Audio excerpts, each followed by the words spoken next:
Oke, assalamualaikum warahmatullahi wabarakatuh. Perkenalkan, nama saya Rohmatan Fariski. Saya mahasiswa Institut Agama Islam Syarifuddin, Prodi Komunikasi dan Penyiaran Islam, Fakultas Dakwah dan Komunikasi Islam.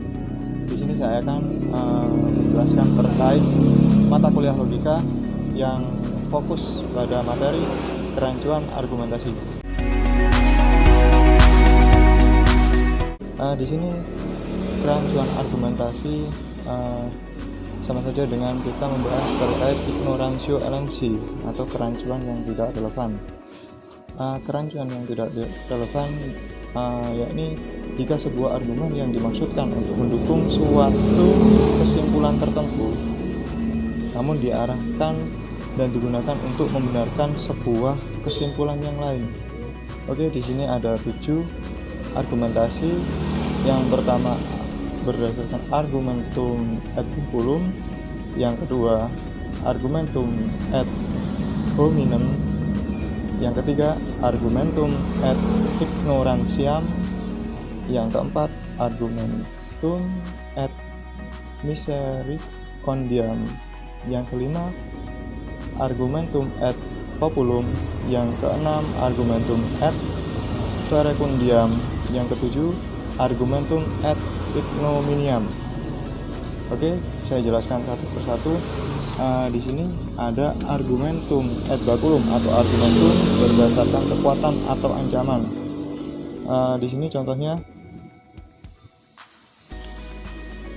contohnya seperti ini. Contohnya ada seseorang atau seorang manajer. Ada seorang manajer berbicara kepada bawahannya, dan di situ ada unsur ancaman. Seperti halnya seorang manajer tersebut berbicara seperti ini, berani jujur bicara, saya pecat. Nah, di situ terdapat kerancuan berpikir di mana segala sesuatu yang dibicarakan itu bukan berdasarkan fakta atau menyimpulkan segala sesuatu berdasarkan kekuatan yang dimiliki seorang manajer, dan juga dia mengancam kepada bawahannya jika karyawannya itu tidak jujur, jika dia bicara dia akan dipecat, seperti itu. Oke, yang kedua di sini ada argumentum ad hominem atau argumentasi berdasarkan kelemahan atau kejelekan orang. Di sini contohnya ada seorang atau orang yang dewasa berbicara kepada anak kecil. Orang dewasa tersebut berbicara atau mengatakan seperti ini,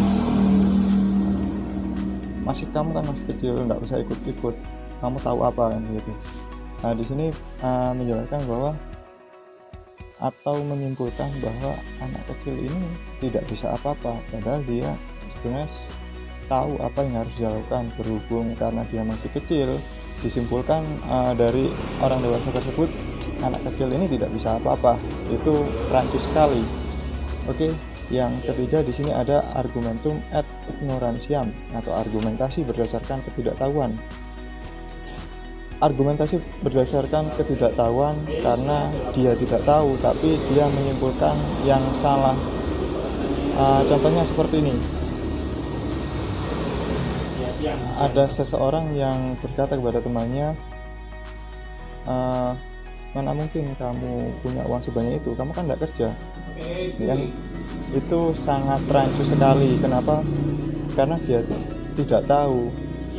Kan bisa saja dia banyak uang karena dikasih orang tuanya, kan bisa saja dia mendapatkan uang dari hasil dia bekerja tanpa diketahui oleh temannya tadi. Oke, itu ada kerancuan di situ berdasarkan argumentasi atau kesimpulan yang salah. Oke, di sini lanjut yang poin keempat, argumentum ad misericordiam atau argumentasi berdasarkan rasa iba atau kasihan. Di sini contohnya ada seorang yang baru di PHK selama 3 bulan dia tidak bekerja, terus dia ingin meminjam uang kepada temannya. Dia berkata kepada temannya seperti ini, bro saya sudah 3 bulan nih nggak kerja, terus gimana ya, saya boleh dong pinjam uangnya. Nah disitu kan ada kerancuan saat dia bicara. Sebenarnya dia bisa tanpa harus meminjam, kan dia masih banyak peluang untuk mencari pekerjaan lain, atau dia meminta pekerjaan kepada temannya, tidak harus meminjam uang, kan seperti itu.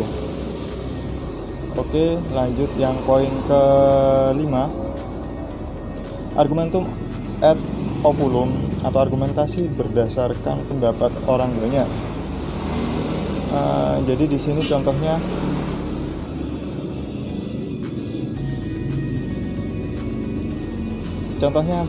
banyak sekali orang yang mengatakan bahwa hidup ini takdir. Kok bisa? Ya kan, banyak orang yang mengatakan itu dan itu dibenarkan. Di sini masuk argumentasi yang berdasarkan pendapat orang banyak dan sangat rancu sekali. Karena takdir itu, kalau kita mengikuti takdir, otomatis kita tidak ada pergerakan, kita tidak bisa melakukan apa-apa. Padahal takdir ini kan bisa dirubah tergantung kita maunya seperti apa. Cuma memang ini kan berdasarkan orang banyak, pendapat orang banyak, dan itu dibenarkan. Padahal banyak sekali yang bisa kita lakukan. Oke, yang poin ke-6 di sini ada argumentum ad verecundiam atau argumentasi berdasarkan dukungan. Contohnya seperti ini. Ada seseorang yang membicarakan artis. Di sini banyak sekali yang percaya ketika dia bicara. Banyak sekali orang percaya ketika dia bicara. Kan sudah jelas karena dia artis, pengikutnya kan banyak. Jadi di sini ada semacam kerancuan atau kesimpulan, di mana kesimpulan ini dibenarkan orang banyak, padahal ya tidak seperti itu juga. Ketika berbicara artis, pengikutnya banyak, kan tidak semua artis dipercaya. Banyak sekali orang yang dipercaya karena bukan berdasarkan karena dia artis. Dari sini kan karena mungkin ada argumentasi atau kesimpulan berdasarkan dukungan karena dia seorang artis. Oke, yang ke-7 di sini ada argumentum ad ignominiam, yakni argumentasi berdasarkan pernyataan yang diterima bukan karena masuk akal tapi karena rasa malu. Atau bisa jadi dia ini berbicara atau menyimpulkan agar orang yang mendengarnya ini merasa atau membenarkan, padahal itu salah, dan ini bisa membuat orang malu. Contohnya seperti ini, mau jadi desainer, mana mungkin, kan kamu tidak punya komputer, kan sangat rancu sekali. Padahal seorang desainer itu bukan karena dia punya komputer atau apa, masalah dia mau belajar, kan dia bisa saja pinjam. Mau belajar kan sekarang sudah banyak alat telekomunikasi, dan tidak harus di komputer. Di sekarang ini untuk belajar desain sudah banyak komunitas, dia bisa ikut komunitas, dia sering kumpul, dia sudah bisa belajar desain. Dan peluang untuk menjadi seorang desainer itu sangatlah mudah, tergantung bagaimana usaha kita, maunya seperti apa kita, itu tergantung kita sendiri. Jadi itu tadi penjelasan terkait kerancuan argumentasi, poin yang pertama sampai poin ke-7. Kurang lebihnya mohon maaf. Wallahul muwaffiq ila aqwamit thoriq. Wassalamualaikum warahmatullahi wabarakatuh.